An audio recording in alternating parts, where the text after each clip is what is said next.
Hi guys, welcome to another knitting pod. I am Lena and I'm so excited to be chatting with you today.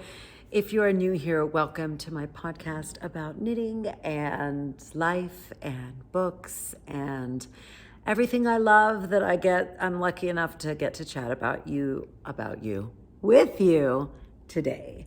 I have a lot to say today, and it's only been like 5 days since my last podcast, maybe even 4 days.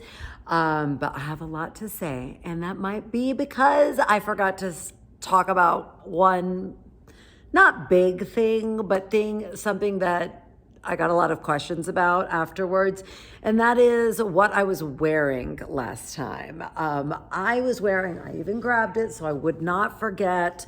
Totally forgot to talk about it last time. I was wearing this guy. Wow, could have used a little steam. I need to buy one of those little portable steamers. Anyway, you saw me wearing it last time. This is the Ginny Cardigan by Andrea Mowry.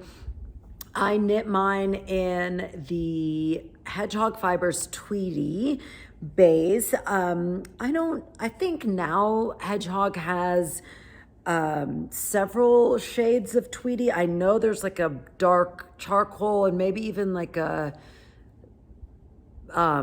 very light aqua color, but this was the original, I believe. It's just like this beautiful gray, and she uses recycled bits of yarn and spins it into it. And I think y'all know now, this is my jam. I love a neutral base with crazy pops of color. And what is so fun about this, I'm trying to find a spot. There's even some little tinsely bits from fiber. I don't know if you can see it here, but anyway. I have a lot of thoughts on this yarn though. As much as I love the base with the bits of recycled fiber, like first of all, that is so on point for me. Recycle, upcycle anything and I'm here for it. I really, really love the idea of using everything until there is nothing left to use. I'm a big fan of composting and recycling, and that's one of the things I love about knitting is it's slow, it's thoughtful, it's not just consumption. I think that is a huge problem we have just worldwide at this point. But I digress. Back to yarn. It is sold as being a DK weight, and I'm not sure I buy that it's a DK weight. It is, I would say, like a heavy fingering weight is how it knitted up to me.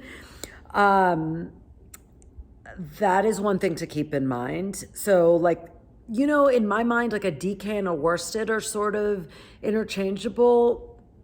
I get it, not exactly, but just generally speaking, if you had a shawl that was worsted weight, you could use DK as part of, that project. And fingering and sport kind of go together.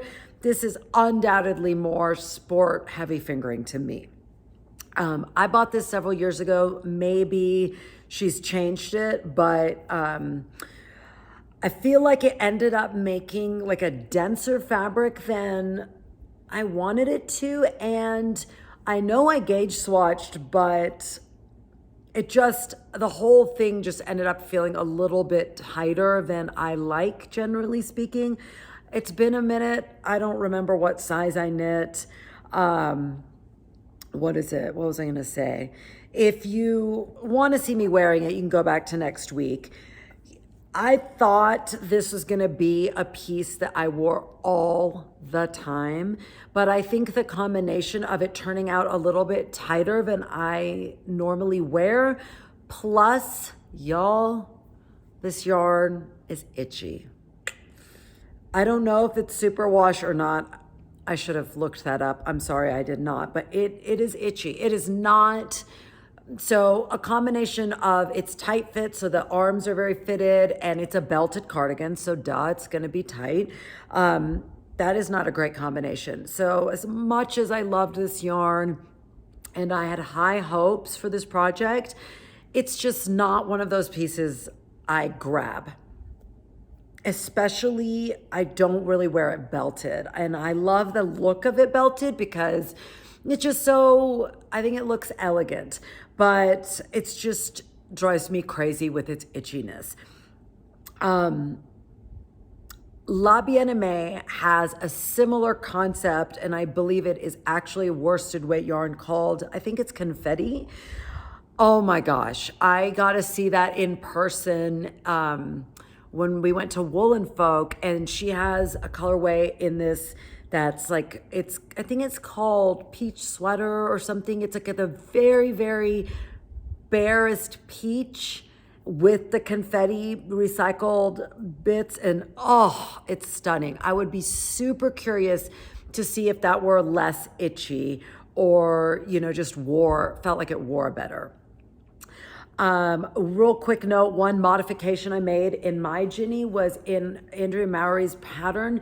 She does like these pearl ridge stripes every however many rows. So it's kind of like a textured look. But because this yarn is already so textured, I did not want that look. I just wanted a very clean look. So I took out all those ridges and just knit it in stockinette.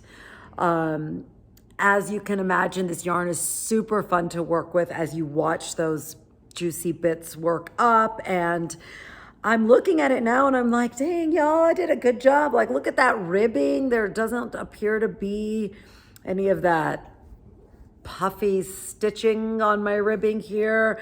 So yeah, I should wear this more. I should just pull off the belt and wear it more. Here's the little belt. I have to say this was not my highlight. I hated knitting this belt. It took for freaking ever. So I will remember that anytime there is a pattern that has the, some element like that I don't like knitting those long strips. It took me far too long. But yeah, so the Ginny Cardigan by Andrea Mowry, I wouldn't knit it again. For all the reasons I just said. There's absolutely nothing wrong with the cardigan. It was one of the things that helped me discover that I actually like a looser fit across the board. As much as I think it looks really stunning on her, it's just not practical. Like, I don't want to be cinched in like sausage casing in my sweater. But yeah, there it is. Though, and I'll say this one last thing about it also. Andrea Mowry always requires a substantial bump up in yarn, not requires. She recommends a certain amount of yardage, as most patterns do, but I have found hers always are really extra. And so I think I have like 2 skeins of this Tweety left, which is, given what I just said about its itchiness, I think I have to be like, I would never make a hat in it unless I was going to take y'all's recommendation and like line it with fleece or something like that, because my head would explode with this level of itchiness. So those are my thoughts on the Hedgehog Fiber Tweety, and there you go. We just jumped right in. There was no hi, how do you do? It was just, let's hit the ground running. I think it's because I just have so much to say today, and I don't like super duper long podcasts. But yeah, that's that. What am I wearing now? I'm going to do this so that I don't forget to talk about it, because then I'll have to do the same thing next week. This is my beloved's Meshy Twist shawl, Stephen West's Meshy Twist. I'm going to hold up, see if you can see the fade a little better. There she is. It is this gorgeous lace, not lace, I was going to say fingering weight, very simple lace pattern. I don't know which is the right side and which is the wrong side here. I don't think it really matters too much, but here you go. This is the Meshy Twist. It's an older Stephen West pattern. The reason I picked it was twofold. I think it was Amy Palco, who I love, huge fan. She's just such a doll. she's done a few episodes where she talks about all the shawls she's knit, which is unreal. I mean, she has so many shawls. But she had done, I think it was in black. She had done a black kind of very similar to this, but I don't think, it might have been a gift or something, because I don't think she told us the pattern, because she might not have known the pattern. But anyway, I just really I loved that look. I thought it would be stunning in the summer when it's like warm, but you still want some cover because it's cold inside and the AC, or it's cool in the evening. I thought it would be a really lovely lighter weight shawl. And I am obsessed, y'all. Obsessed with Stephen West's smocking technique, which is, I will try to hold it up and hold it still so you can see that. Do you see that? Okay, now you look at that and you tell me that that's not breathtaking. I freaking love that technique. It wasn't on my radar at all until Kristen from Vullenvine Yarns and her podcast on the Shawlography MCal. She changed out that stripy diagonal stripe border for a similar border to this, one of Stephen West's smocked borders. And I loved it, and I stole that idea, and my shawlography is right there. I switched my border on the shawlography. Let me just grab it so you can see. I think it's slightly different. See, I'm talking about stuff I hadn't even planned to talk about. This podcast can be 10 hours long. This is the border to that. Can you see? Yes. Look at that. Oh, y'all. Oh my God. This is one of my prouder moments, because it took me some work to figure out how to transfer that border onto a different shawl with a different stitch count and all that jazz. So I'm proud of that. And I remember, I don't know where we were going, but we were at an airport. Gosh, where were we going? I have no idea. It doesn't matter.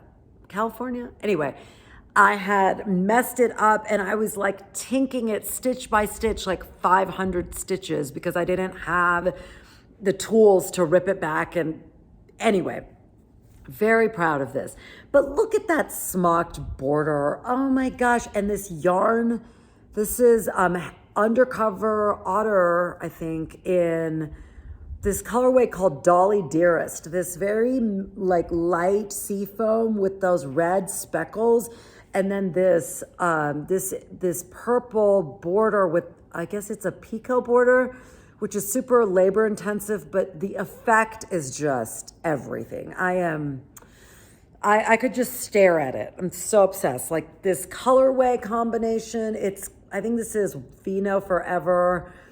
I just love it. I don't know why I'm talking about this when I was supposed to be talking about this, but I loved this so much that I fell in love with this because it married that mesh with another stunning smocked border. And I love it. And you know what? I never wear this shawl, ever. And when I was thinking about what I wanted to wear today, I was like, it's really warm here today. It's 75 degrees, which I'm not so ready for that. I'm not ready to say goodbye to winter so thoroughly, because Boulder, we're at a pretty high altitude. So when it's 75 degrees, it feels like you're living on the sun. It's just the sun is very intense. So I ain't ready for that. I want to lure winter back. I think we'll end up having a couple more snows, but still. So anyway, that aside, I busted the shawl out because I was like, oh, it's a perfect temperature for it today. And then I'm thinking to myself, why don't I wear this? It's one of those shawls. I don't wear shawls around my neck the way I see a lot of people, where you loop it around your neck. I am not chic enough to wear it like that. It doesn't feel authentic to me. So I wear it like this, but some shawls do not sit nicely on the body like this. They're either an odd shape or they're heavy and they slide down. This, I've been walking around my house and it stays so beautifully. And the fabric is so lightweight. I can't say enough about it. The other thing, this is a fabulous study in blocking. I remember when I finished it and I put it on and I hadn't blocked it yet, I was so freaking disappointed. It's like, it doesn't look great. It just didn't look great. I was like, golly, because this didn't come for nothing. This lace pattern is not my favorite. It's just a lot of knitting together. It's not complicated at all, but it's repetitive and there's a lot of, knitting together, which can become not so fun. But then I blocked it and it was magic. I mean, it went from 0 to hero real quick. I think the reason I don't wear it is because I don't love the yarn. And I know you're probably thinking it's beautiful, like it looks really beautiful. I really like this first yarn. It's kind of what's the color? I don't know. It's very like light pink, but it's a very muted tone. Boom, muted. Some pinks are light, but they're brighter. Like this is a bit brighter.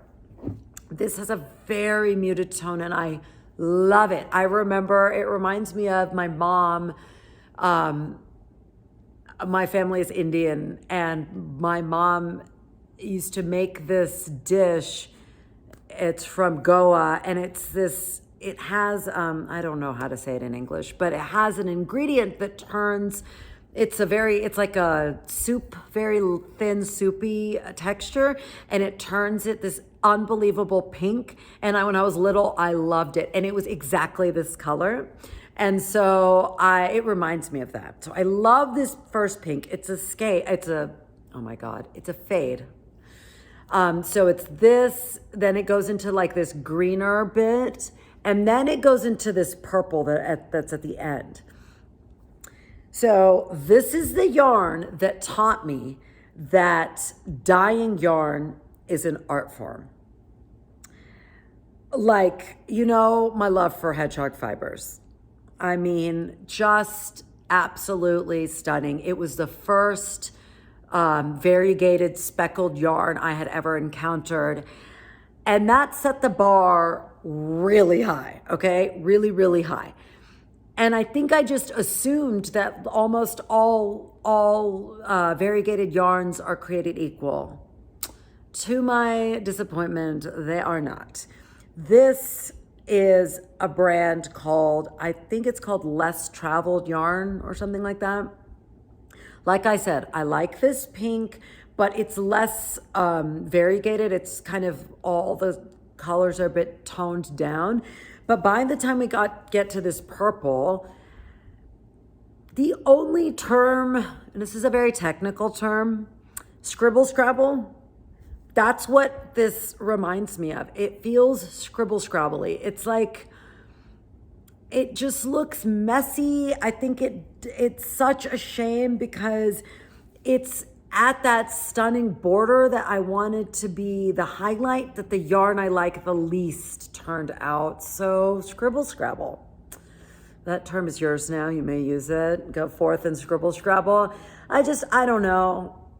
I realize now after that experience that what a skein of yarn looks like in its twisted form on a shelf or even more on a computer screen is nothing of what it looks like knitted up. So I appreciate so much, I've talked about this before, when dyers, when they're trying to sell their yarn, have a stockinette swatch of it, because then you can see what are we getting into here.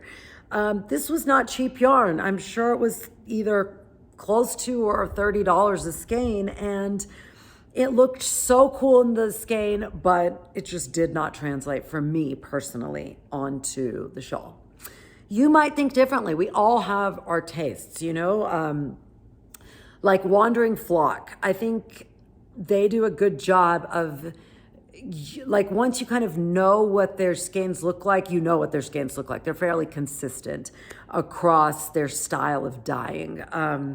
I will not use this brand again, and I am much more cautious of just, you know, falling head over heels with the skein without knowing what that dyer's actual knitted fabric usually looks like.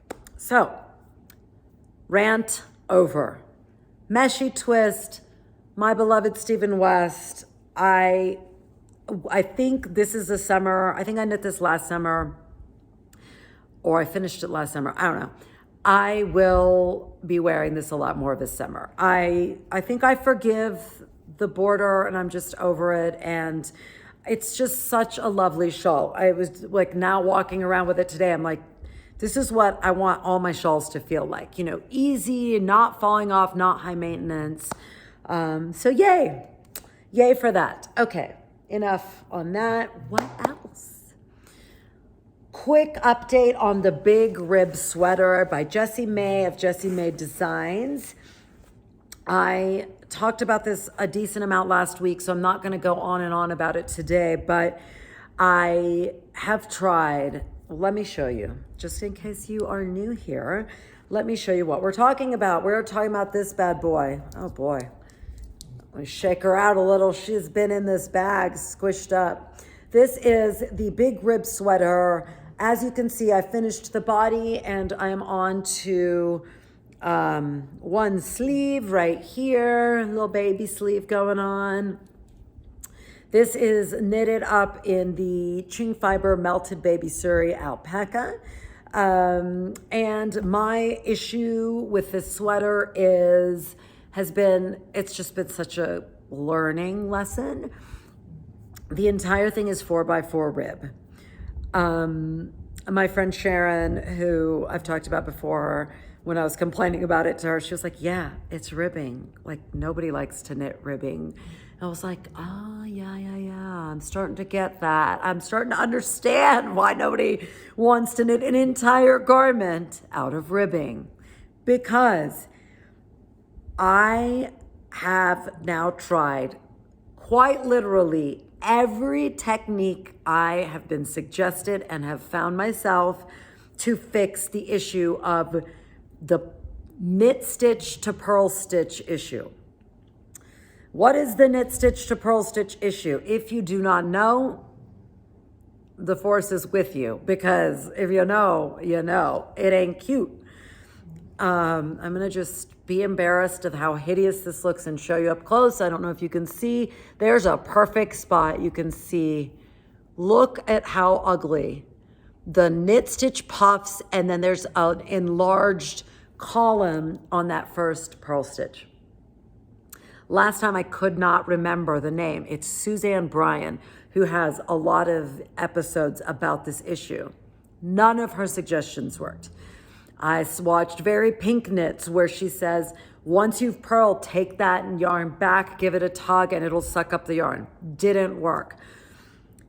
What I have deduced from this project is the thicker yarn, this fluffy yarn on US 10, yes, I'm saying that right. I always get millimeters and the size mixed up. US 10 needles is a disaster. It's just the perfect combination to exacerbate this problem, amplify this problem. Like in the Ginny sweater, the ribbing, you don't see that at all, because the gauge is tight and the gauge matches the yarn thickness, if that makes sense. If this sweater were like the ranunculus, US 10 in a fingering weight, obviously a very loose gauge, but it's lace pattern and then stockinette, zero problem. It's the ribbing that makes that really messy look. And Maybe, if you're an English style knitter, I think naturally your tension tends to be tighter. I'm a continental knitter. My gauge is, I tend to be loose, and I don't try to tighten up because my hands tend to get I just get a lot of tension in my hands. And I know the looser I hold my needles, the better it is for my hand health. So I will never just try to death grip my needles. So it is what it is. It was a learning experience. Some of you have been, I love all your comments. They're so lovely. It's just such a conversation about this problem. And it's just, I love it. That's like the whole point of it. I love this conversation we get to have here. But some of you were like, why don't you just rip it out if you don't love it? Here's the deal. You know what else I don't love? This yarn.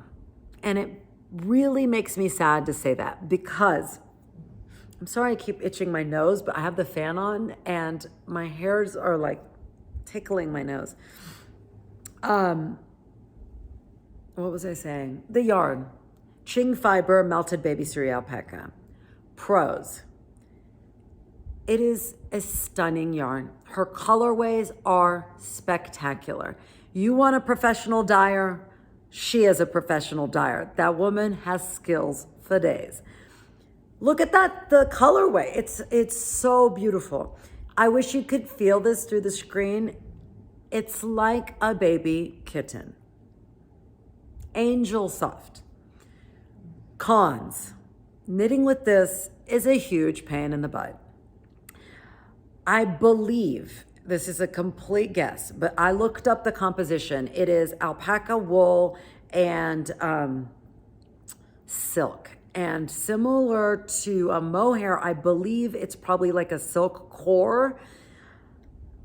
I know nothing about yarn manufacturing. That's just a guess. But when you knit with this, I don't know if it's just me, but it's like the core of that yarn is very inflexible. And it just feels like you're wrestling with the yarn at all times. I've knitted it, big gauges, small gauges, because I loved this yarn. So I have made other projects with it. It's just not a fun yarn to knit with. I don't know why. I think it's because that core of the yarn is very stiff, and I feel like you're constantly fighting it. It doesn't want to be knit. And I have, I'm not using bamboo needles. I'm using the Chaogu needles that are steel or whatever they are. It's just, I don't know. I don't love knitting with this. So sadly, as much as I love the look of this and the colorways, if you guys go look, I just looked this morning, her colorways are insane. I mean, they have that same watercolor look that mohair gets. Like, on regular wool, when you dye it, it looks very crisp usually, but mohair or any fluffy yarn has that watercolor look, and it's so dreamy. Not worth it, not worth it. So I won't rip it back because I don't want to reknit this in anything else. This is it. This is what this is going to be, because this is like the third iteration of this yarn. This yarn just does not want to cooperate, and this is the life it's getting. Also, I tried this on once I finished the body, and it fits and wears beautifully. And it's not even blocked yet. So I do think blocking will help the ribbing issue. And I think I'm going to wear it a lot. It's so airy and light, and I love it. It's loose. I don't feel like sausage casing in it. It's gorgeous. I love it. Will I knit it again? Oh, hell no. I will not knit it again.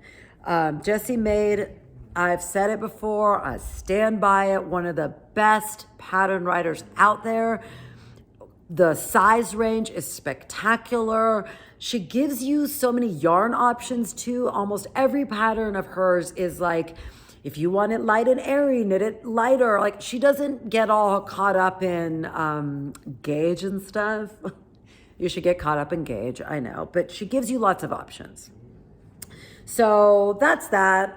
Look, nothing, everything is not perfect. Some things are a journey from which we learn. And one of you who is a crocheter, not really a knitter, was saying she couldn't even see what I was talking about. So I stand by that. Nobody's walking up to you like all up in your business looking at your stitches. And if they do, they're probably a knitter and you're going to have a great conversation about it. But average people, they don't care. So I also, while I'm thinking about this, I've been wanting to tell you guys this funny story. Say bye. She's going away. This funny story, but when we were on vacation for spring break, the hotel we were staying in, my husband and I were down in the lobby one day to get a drink, just the two of us before we went out to dinner with the kids. And a woman was at the bar and she had Andrea Mowry's shift cowl. You know what I'm talking about? Is it shifty or whatever? Night shift? I don't know what. They're all shift something. You know what I'm talking about? The mosaic, the cute little cowl. I almost peed my pants and I was like, oh my God, I love your cowl. It's Andrea Mowry. And this woman was like, who is this psycho? What is an Andrea Mowry? She had no idea what I was talking about. And I was so confused because I just assumed she made it, but she didn't. A friend had made it for her and she had no freaking idea what I was talking about. And I think she like walked all the way around to get away from me because she was like, that woman crazy. So anyway, I thought it was really funny. Never assume a knitter. They might just be a knit recipient. I don't think she had any idea how lucky she was to have that beautiful cowl. And also, it looked so cute. It made me want to make one because I think, but again, maybe not because I don't wear that scrunched up around the neck thing. And I think that those triangle cowls, those triangle cowls are meant to emulate the look of, you know, the zhuzhed up shawl. So anyway, moving on. I just want to tell you that funny story. What else am I working on? Real quick, I am still working on my twists and turns MCal. I am telling you, I am so happy I picked it up again. Look at this tangled mess. Tangled mess. This is why we're not traveling with her. I just want to show you real quick how much I love. You know I don't like picking up stitches. I think I've talked about this before. I do not like, I believe Stephen West calls them modular knits, where you, like the Penguino or the Penguono, where you've got the entire back panel and then you have to pick up all these stitches and knit another way. I'm not a huge fan of that. I think it's kind of a pain. But you know what I do like? I'm really enjoying. I wasn't sad to see the end of knitting this strip because you have to make two of them and they take for flippin' ever. But I am really enjoying this section. Every time you pick up, it's kind of hard for me to hold it so you can see it, but look, there. Do you see how it's attaching? It is so satisfying. I have no idea why, but it's like this big, seemingly useless thing is coming together and it's just, we're not going to turn this into another and let us praise Stephen West, but here we go. It's happening.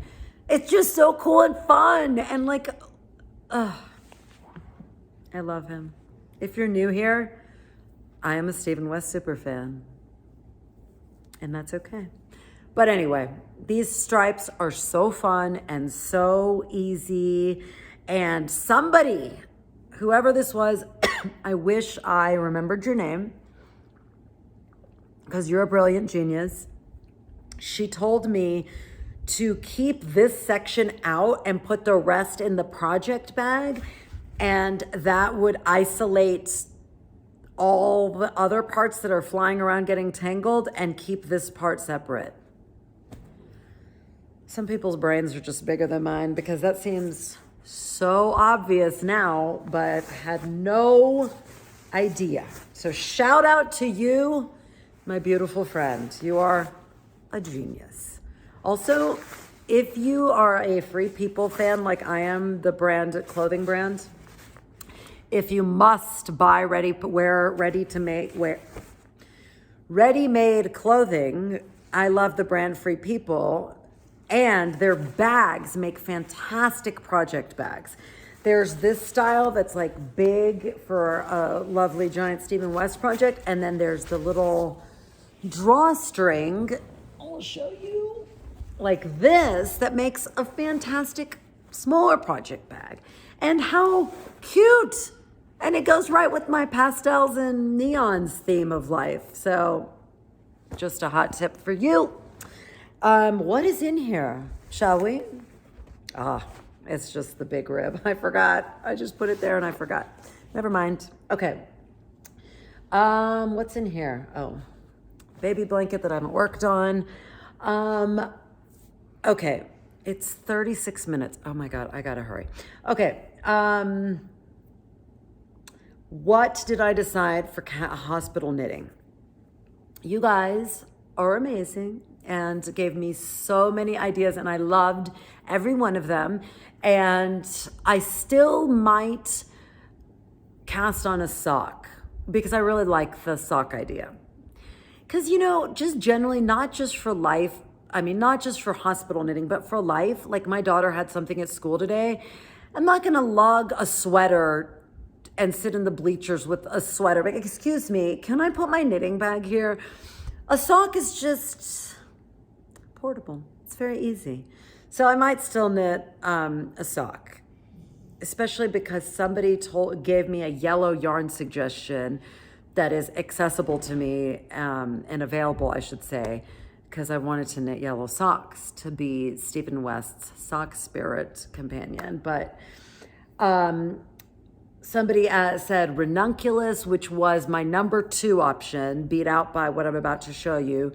Another great suggestion was the Vertices Unite or the Bubble Cardi, which I wanted to do, but I really didn't want to be lugging around numerous colors of yarn and be like switching out colors. I just wanted one thing. So, winner, chicken dinner. I had a sweater pattern and yarn combo picked out in my house. The yarn was waiting for me, and I've had the pattern in my library for like 2 years or something now. And I didn't want to start it because it's another Jessie May design, and I like to switch things up. And I was worried it might get like a little monotonous, but I think we're looking for monotonous. We're not looking for like super exciting, difficult, or not even difficult, but more tedious knitting. So it is the very V-neck raglan by Jessie May. I have loved it forever. It's so my vibe. I love a V-neck because I have super broad shoulders and not too much else, just all shoulders. So a V-neck kind of balances my silhouette out a little bit. And I fell in love with this yarn in, I think it was February, because I believe we were on winter break when I saw it. I saw Bethany from Well Loved Knits. I don't even really watch that podcast. I don't know how I stumbled upon it, but I think maybe I was just bored and I turned on the podcast. And she was wearing the sweater, and I was like, what yarn is that? I need that like yesterday. I'm so obsessed with that yarn. I will spare you the details of how long it took me to figure out the yarn. Turns out it was Noro, the brand Noro, Noro. I have, of course, seen this brand. One of my local yarn shops has like Noro everything. My mother-in-law, who is a knitter, also had a lot of Noro that I'd seen, but I'd never seen a colorway. Number one, again, here we come back to this. It looks very different in the skein than it does knit up. Not like super drawn to Noro in the skein or the colorways my mother-in-law had.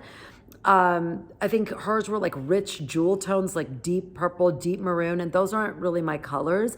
But Bethany was wearing this stunning sweater. I will put a picture so you can see it. Could not find that yarn anywhere.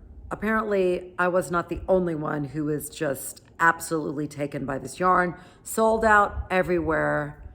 Boo. So I found, I think it's basically the same colorway, but in a different yarn by Noro. So not the same, whatever. My words. It's word salad in my head right now. So here it is. I'm going to show you. This is the kakigori. What is the flippin' word? Type of yarn. Oh my gosh. This is kakigori, which is, I think, like a very light DK. It is a 50% cotton, 30% silk, 10% viscose, 10% polyamide. I don't know if that's how you say that. When I got this skein in the mail, it took me a while to figure out. This is color 1. I guess that's the name. There's no colorway. It was between this and a different one. I had narrowed it down to 2, and I asked my husband, and he said this one. When I got it in the mail, my son was like, wow, that is not pretty. He was like, that is so not you. I didn't quite agree. I think he said that because I don't like orange, and this has a lot of orange, and it's like a carrot orange. I'm not a huge, I like a burnt orange sometimes. I'm not a huge orange person, but I was intrigued. I didn't have anything like this. And again, you cannot tell until you start knitting something up. Boy, was he wrong. I am in love with this yarn. I can't stop knitting it. That's when you know you love a yarn. Okay, I'm going to try to stretch this out so you can see it. I mean, I think it speaks for itself. I have so many thoughts on this. So many thoughts. It's just next level. Okay, let's start with the feel of it.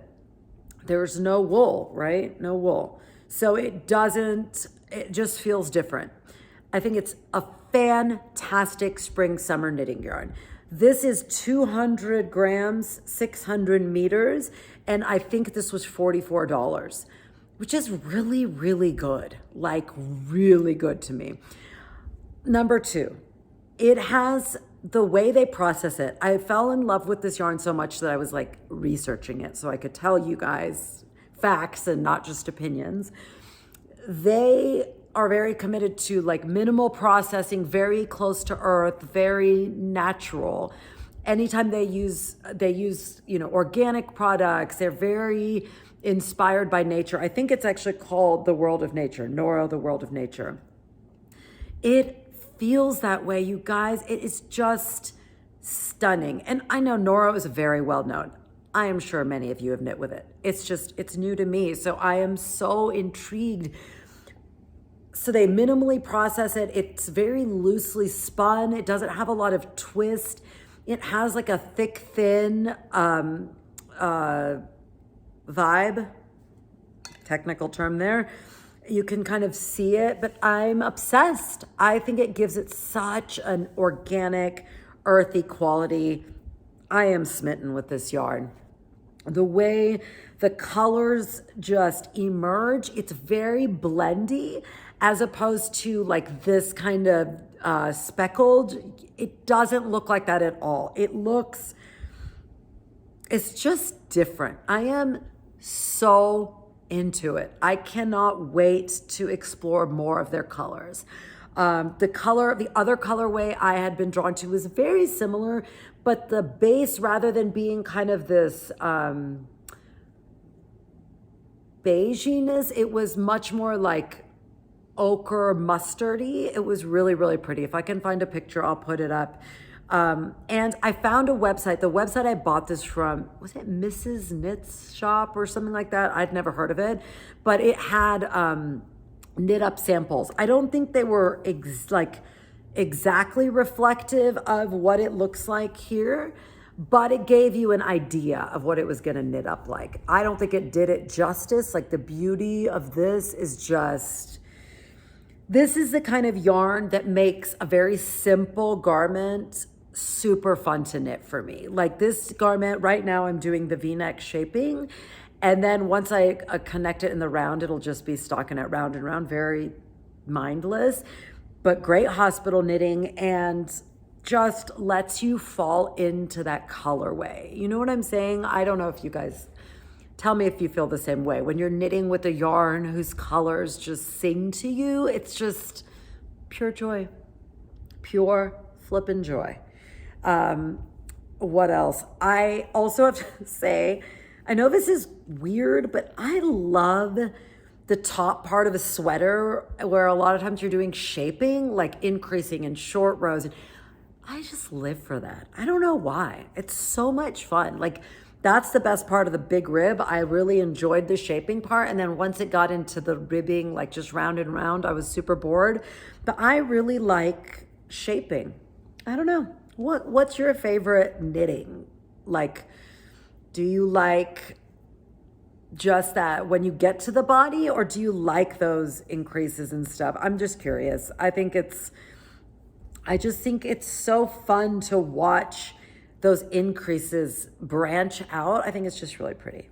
So yes, this is my hospital project, and I think I scored. I think I picked, it just happened to work out. I don't think it was like skill that landed me the right project. I was determined not to go buy more yarn. I had spent like $80 on 2 balls, 80 something dollars on 2 balls of this. And I like to use what I have. And I have a couple of sweater quantities queued up and I wanted to use them. That's what got me over the, finish line on picking this. And, with ranunculus, that was my really, really close second. But even then, even though I've knit it before, I knew I'd have to be like paying attention to the lace repeats and stuff. And sometimes that can be, you got to pay attention because if you mess up, it's not super fun to have to go back. Last time I had to rip the whole thing out and start over, and I don't want to do that. So very V-neck raglan. It is not a new pattern. It's very, it was very popular. I think she might have released it a couple years ago. So couldn't suggest Noro enough. If you're interested, go to their website. It was so fun to read about their inspiration and their process. And the last thing I'll say about it is one of the things that it said on the website was they wanted their yarns to reflect how, like for instance, we live in the mountains, and when you look at the mountains from far away, depending on the time of day, maybe they'll look bluish gray, just like a solid bluish gray.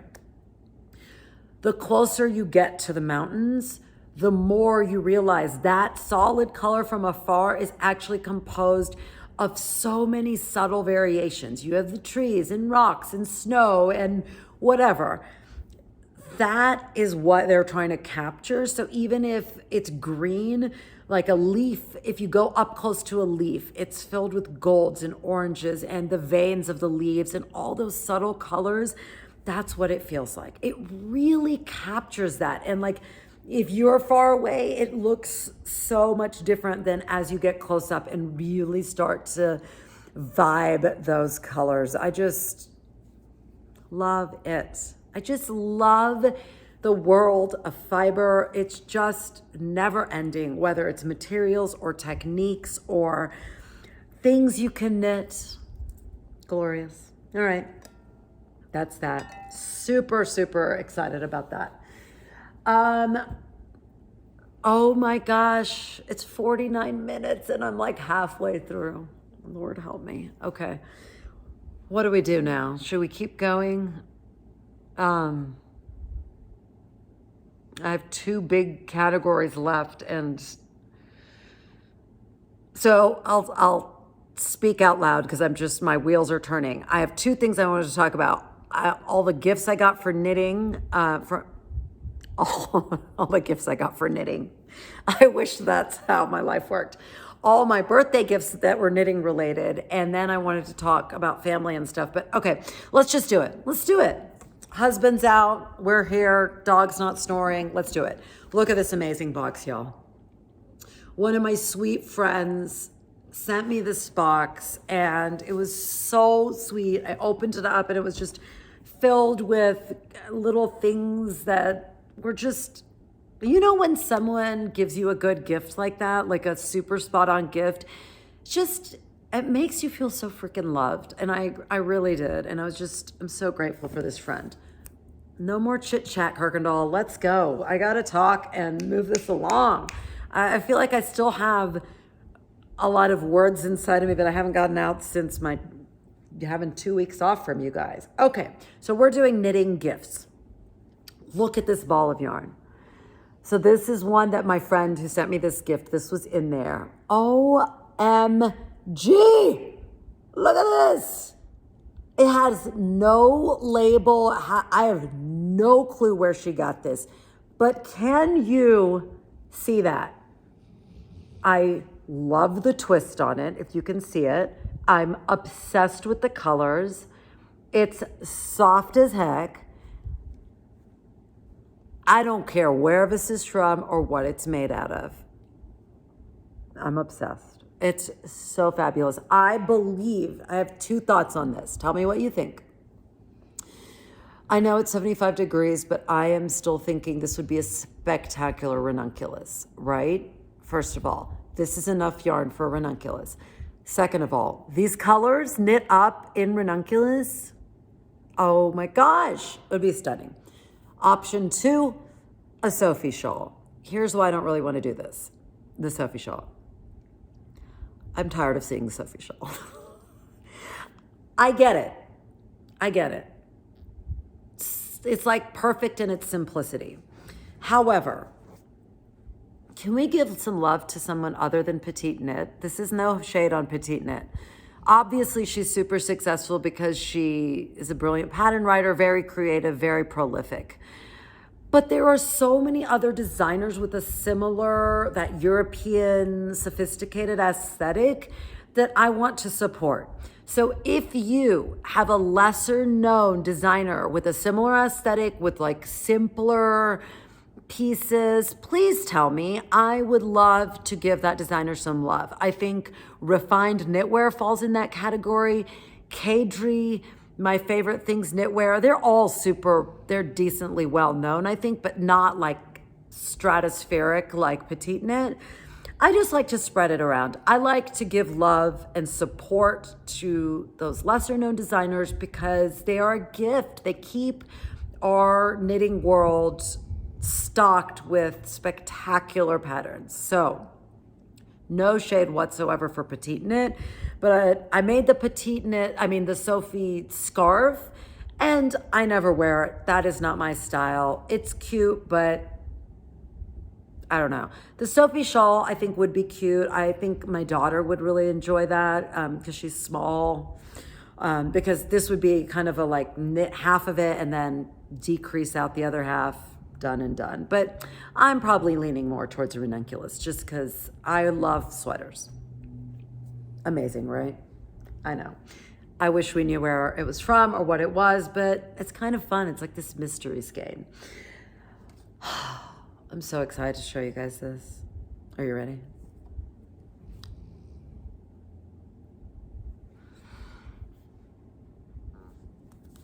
If I could choose a skin color, it would be this.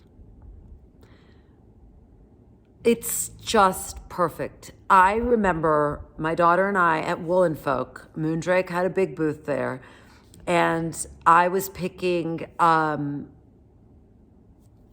skein of this, 2 skeins of this. This is I should probably tell you what it is. It's Moondrake Fua Fua.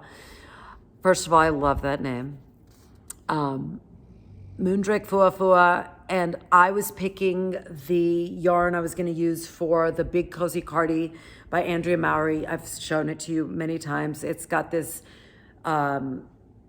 collar, long shawl collar, and I picked this base for that, and I picked it in this very gorgeous brown color. It's like this deep, rich, vivid color, and I love it. I've talked to you about this. This might be one of my favorite bases of all times. Good thing it's $40 a skein or something like that for 50 grams, but it is a 350 yards per 50 grams. Not bad. And I fell in love with this there, but I didn't buy it because I felt bad. I also don't like buying single skeins of yarn without a plan. I'm going to stop flailing this around and distracting you. So I didn't buy it then, and that was last October, and I've like regretted it every day of my darn life. So I had been complaining to my family, and they knew, so they got me a skein. And I have a project. By the way, this is electric lilac is what it's called. It should be called Heaven in a Skein because that's what it is. It feels as beautiful as it looks. Again, this is the color I wish I was. That would be weird if I was this color. But anyway, I am going to make, at least this is what I'm thinking. Espace Tricot they carry this yarn, and I remember a couple months ago on their website, on their Instagram, they had shown, one of them, yes, that's proper, I think. One of them had knitted one skein of this into Jessie May's Ripple bralette. I love Jessie May's bralettes. Do you? Have you ever knit one? I have knit like 4 of the contrast racer bra bralettes. I love them. I think they are so fun to knit. They're fantastic ways to enjoy your stash. They are so lovely in a nice, soft, like superwash yarn. This is the kind of softness that I want right next to my skin. And in the summer, I wear these bralettes every day. Again, not much support necessary for me, so a bralette cuts it. Maybe that's not for you, but you could definitely wear a normal bra and put it on top. I've done that too sometimes. But I think this would be so pretty in that. So that is what I'm thinking, unless I find like the perfect color work project for this. But I don't know. I want this to be the star. And I think in color work, it wouldn't have that same just impact of the color. You know what I'm saying? You know. So there you go. This was just something I was so excited to get my hands on before she stops dyeing this colorway. Because this is a specific shade of lilac or pink or purple or whatever you want to call it. Like, I don't run across this shade in this fluffiness very often. So I'm thrilled to have this. What else? Got a couple of new enamel pins. You know, enamel pins are the Wussy's tattoo, and I'm super into it, okay? Which ones? See, I'm trying to move fast. I'm trying not to just blather on. Okay, look at this enamel pin. How stinking cute. It's a kitten with a cup of coffee, a stack of books, and a laptop watching knitting pods while knitting. It's just down to the pillow. It's like myself an enamel pin for him. I'm obsessed. And then this one I had gotten a couple weeks ago, but look how cute. I forgot the designer of this brand, but it's everything, y'all. It is everything. Got a couple of other enamel pins. I'm going to show you here. Okay, this is another gift I'm about to talk about. This one is the same brand. Can you see it? It's like a little hedgehog, and it says just one more row. I mean, that's like our mantra, right? As knitters. And I don't know what it is about hedgehogs. They're so stinking cute.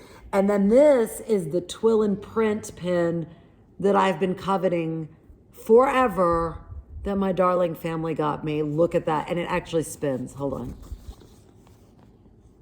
Is it spinning? Oh, it might be pressed in from the inside.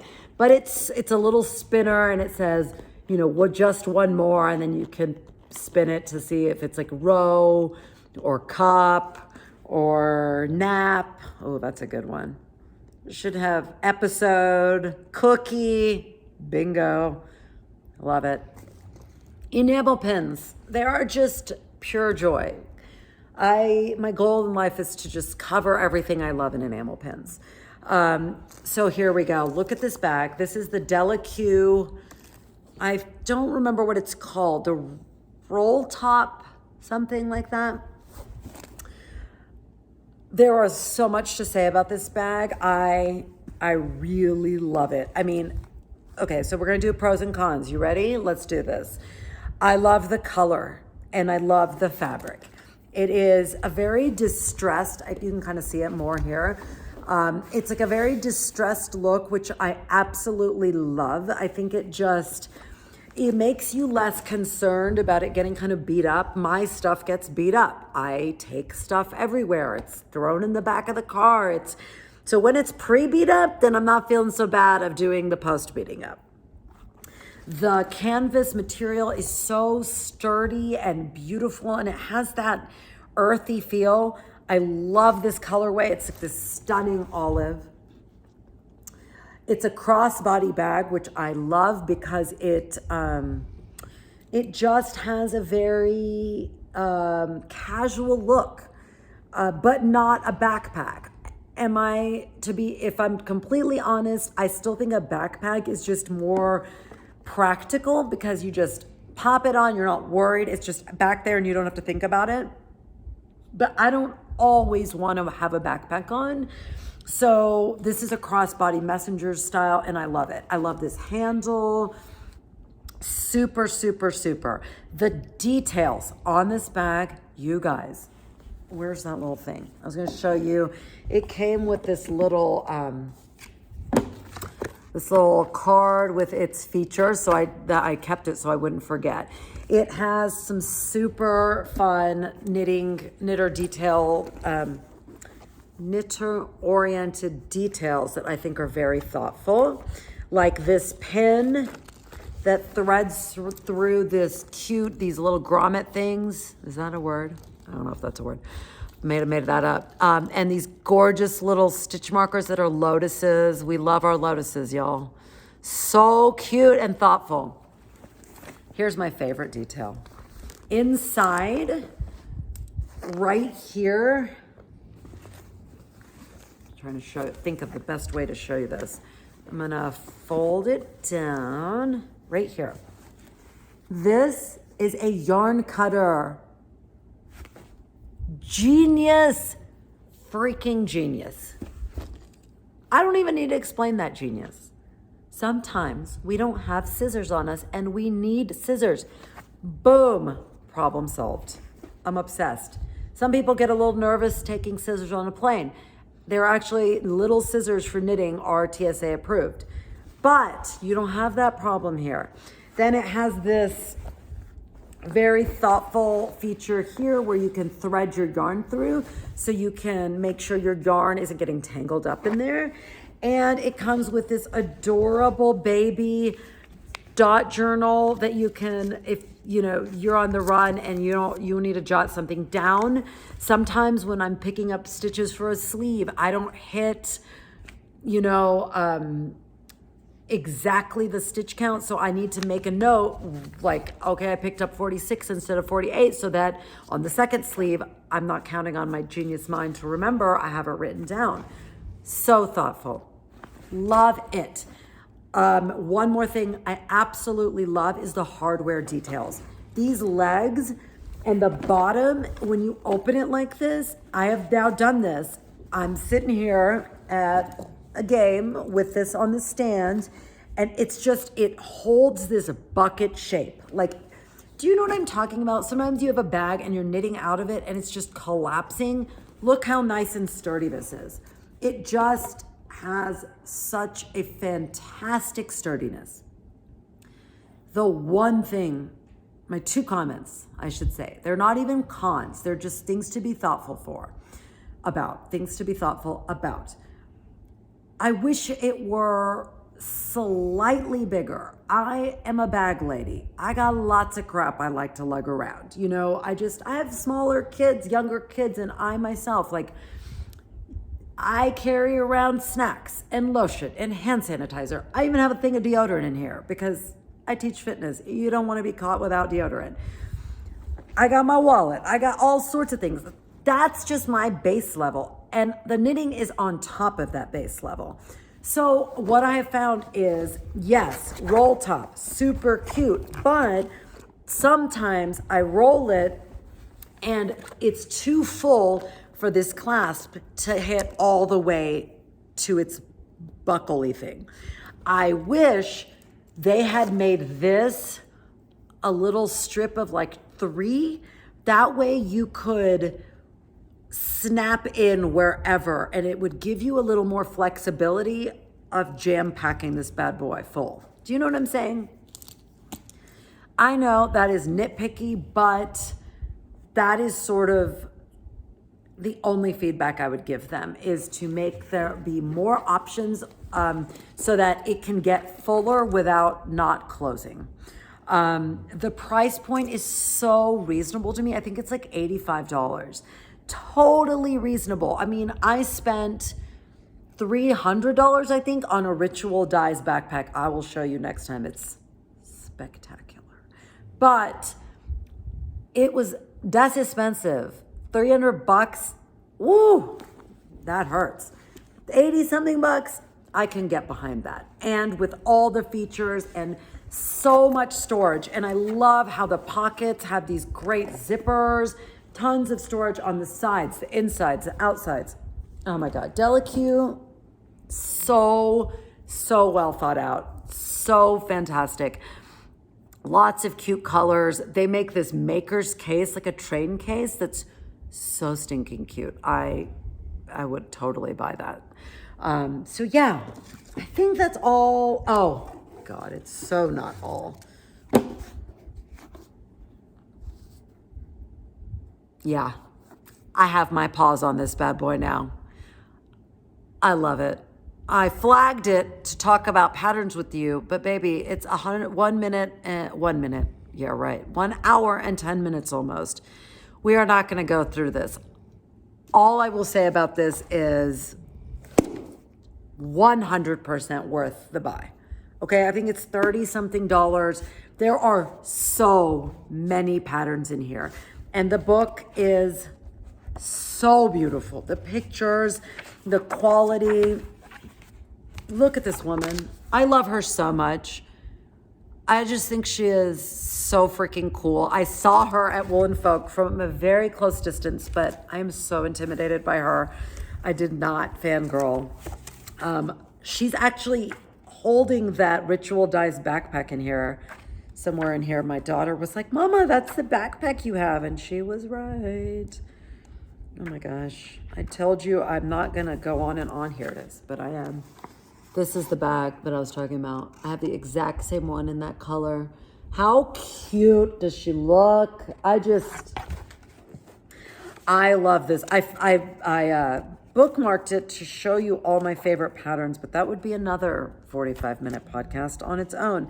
I think I'll go ahead and show you my top favorite sweater out of here, top favorite pattern that I see myself making in the near future. It's this. I don't know how well you can see this, but oh my Lord. I love it. I love the colors she used. The textures on that sweater are just next level. Next level. And I love her concept of this book. She talks about it in the beginning, how she loves the idea of mixing yarn weights and bases and brands, and how she looks at swatching as this experimental time to really, delve into the fabric. It was so inspirational. And the whole book, like each pattern, it'll say so many yards of a fingering weight and so many yards of a worsted weight.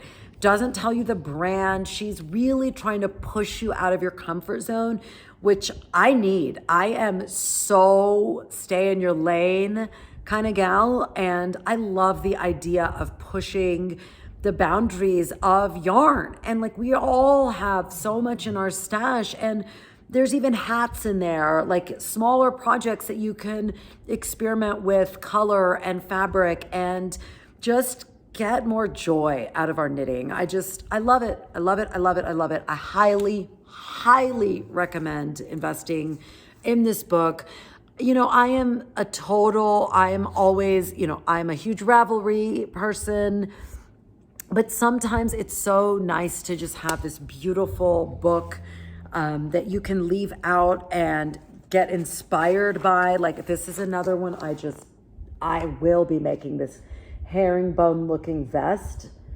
I'm in a real vesty mood. I want to knit myself a vest. I don't have one, and I think it's a very fun spring fall piece. And you know, without sleeves, you could just bust through that, kind of a quick palette cleanser kind of project. Yes. The last thing I wanted to show you was this very cute pouch that my friend gave me. Isn't that gorgeous? It's so beautiful. It's beaded, and it has this just really fun vibe. I just love it. I wanted to just show you that. It's not specifically knitting, but it is super fun. What else? I wanted to that's all the knitting content, y'all. That's all. Just 1 hour and 11 minutes worth of knitting content. The last thing I wanted to talk about was just family stuff. I always, you know, things will happen in my life and I have a conversation in my head with you guys and you don't even know it. I'm just like, oh, I have to share this with them because your thoughts on parenthood and life are just so enriching to my parenthood and my life. So I'll just jump into it without trying to be too graceful of a segue. So y'all know if you've watched my podcast before and you listen to me talk about parenthood, that the only thing I want out of my relationship with my kids is a relationship with my kids. Like I'm very cognizant of the fact that the time where we have a lot of sway over them is really short, and then they go off and start making their own choices. And I guess my point is I'm very careful about just pulling rank on my kids because I can. I do not like to force my opinions on them to get my way because I fear isolating them in the long run. Like if you are like, hey, I don't like your hair like that, you need to cut it. And hey, no shade, I've been that mom for years. This is a very recent shift due to my husband who was like, you know, that's not gonna work out great in the long run. Like who freaking cares what his hair looks like? You like save your battles for what really counts. So like your shaggy hair, what colors you wear, if you're mismatched, I don't care anymore. It doesn't matter because it doesn't matter. It really doesn't. Like, you know, my parents could say things about the way I dress now and they shouldn't, because all it does is chip away at your relationship, at your love. So I have learned the very, very worthwhile lesson of not dying on hills not worth dying on. However, so all that to say, I try to keep everything in perspective. The most important thing is the relationship, and I'm not going to nitpick that stuff. But there are some things that you as a parent, you realize like, I really need to step in and he's not gonna like this, right? No 13, 14-year-old boy or girl wants that critical feedback. So it came through the form of like looking at his grades online after not having looked at them for a bit. And I was like, oh boy, we can do better than that. Like, I don't really care. Like, if you have an 85, but it's because you're in a really hard class that you're having to bust your hump for that 85, yes, I am here for that 85. You know what I'm not here for? Some lazy cruising 85 because you're too lazy to work for it when you could be 100 in that class. Not here for that, because here's the deal. There's a reason 13-year-olds have parents, and that is because our job is to see down the road and foresee what they will look back on with regret. I think if you were a 20-year-old who cruised and nobody told you that it's important to work hard so that by the time big decisions are coming down the road, you have doors open for you still because you worked hard and kept those doors open. By the time they actually understand how life works like that, it's too late.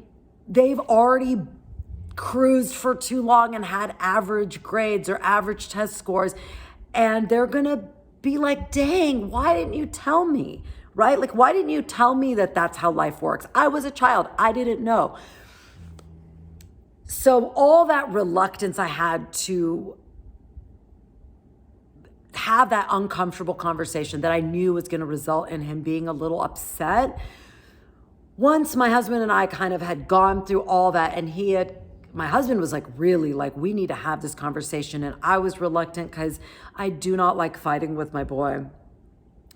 But then I realized it all comes down to your intention. What is your intention? Is your intention to control them because you're concerned about how it's going to reflect on you? Or is your intention like, I want you to have the brightest, most shining future that you possibly can, and I believe so deeply in your potential that I'm going to fight for that, even if that means you're mad at me for a couple of days. Intention. I think if we can be more conscious in every realm of our lives as to why, what is driving me, it slows us down. It makes us more thoughtful. It makes sure we're coming from the right place. And that was just such a great moment, because sometimes what's worth picking a fight for and what's not. This was definitely one that fell under the realm of my intention is pure and I will have this uncomfortable conversation. And I just think that the goal can never be having a conflict-free relationship with anybody, not a friend, not a marriage, and definitely not a child. With a child, our job is not to be their friend. Our job is to be their parent. And that's not always going to be super pleasant. So all that to say, I would be super curious of your thoughts. Have you had these conversations? Have you had those moments where you're like, this isn't going to make good, dinner conversation? Like, Sunday was when all this kind of came to a head, and I'm not proud of how I came out of the gate hot on it. I came out like, dude, what is happening? Where I should have stopped and taken the night to, think all this through, but I didn't.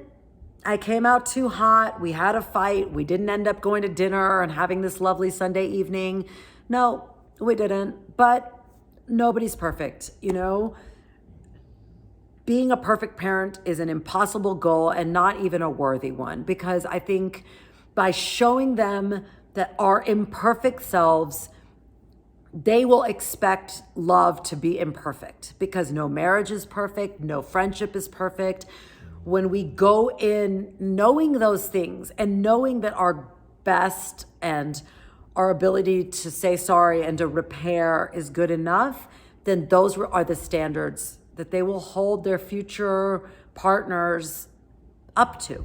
You know what I'm saying? Okay, I'm gonna stop talking about that. Thank you for listening, truly. I love hearing your thoughts on all these things, because we're all in different phases of our lives. We have different kinds of kids. We live in different places, in different cultures. And, all those things come together to make different kinds of parents. And I love the conversation that we have that is thought-provoking for all of us, and that maybe opens our eyes in different ways and opens our eyes to what things will look like 20 years down the road. That's, for me, something that I love hearing about from you guys. So anyway,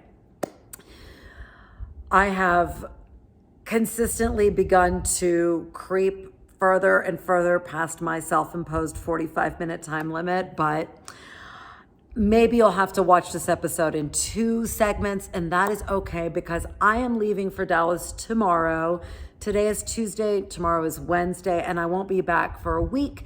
So there will be a little bit more time before we get to be together again. So hopefully this keeps you some podcasting company until I am back. I hope you are having a fantastic week wherever you are in the world. I hope that it was a little break for you to chit chat about fiber and all these lovely gifts and parenting and all that jazz. Go forth and knit your fabulous things.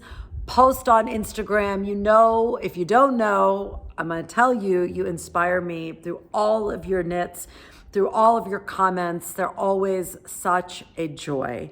I will see you next week. I will try to post a little more on Instagram so that we have a little connection through my time away. Okay, have a great week, and I will see you next time.